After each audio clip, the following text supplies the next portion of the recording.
کو کوئی فرق نہیں پڑے گا، فرق پڑے گا جس کا جینا مرنا پاکستان میں۔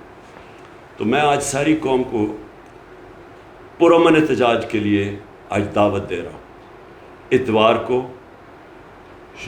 9 بجے سب نے پرامن احتجاج کرنے کے لیے نکلنا ہے۔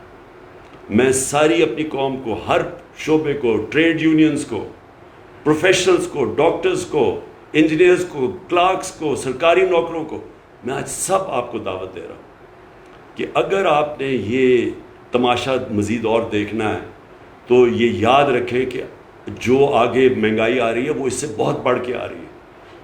تو میں سب کو آج دعوت دیتا ہوں، اتوار کو 9 بجے آپ نے سب نے احتجاج کرنا ہے، اور میں انشاءاللہ اسکرین کے ذریعے، ویڈیو کے ذریعے میں 10 بجے آپ سب سے بات کروں گا ویڈیو اسکرین کے ذریعے۔ تو میں چاہتا ہوں کہ آپ سب نکلیں پرامن احتجاج، اور اپنے شہروں میں نکلیں، اور شام کو 9 بجے نکلیں، اور 10 بجے میں آپ سے بات کروں گا۔ میں یہ چاہتا ہوں کہ ایک پیغام جائے ان لوگوں کہ اگر آپ سنبھال نہیں سکتے تھے اس ملک کو تو کیوں اتنی سازش کی؟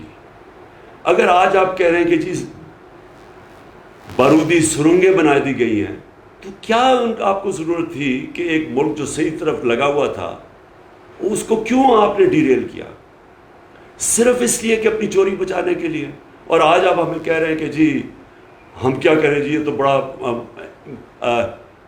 انٹرنیشنلی قیمتیں اوپر بڑھ گئی ہیں، عالمی بحران ہے۔ آج آپ کو یہ یاد آیا؟ آپ کو نہیں پتا کہ یہ پہلے سے ہم جو سارے فیس کر رہے تھے؟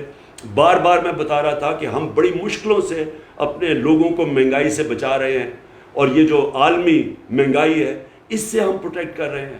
کس طرح ہم نے سبسیڈائز کیا؟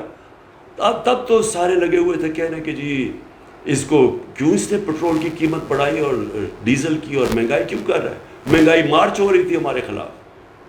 تو آج میں سوال ان سے پوچھتا ہوں کہ جو آج آپ نے مہنگائی کی ہے، یہ سارے ملک کی تاریخ میں ہی ایسی مہنگائی نہیں ہوئی، تو صرف اور صرف اپنے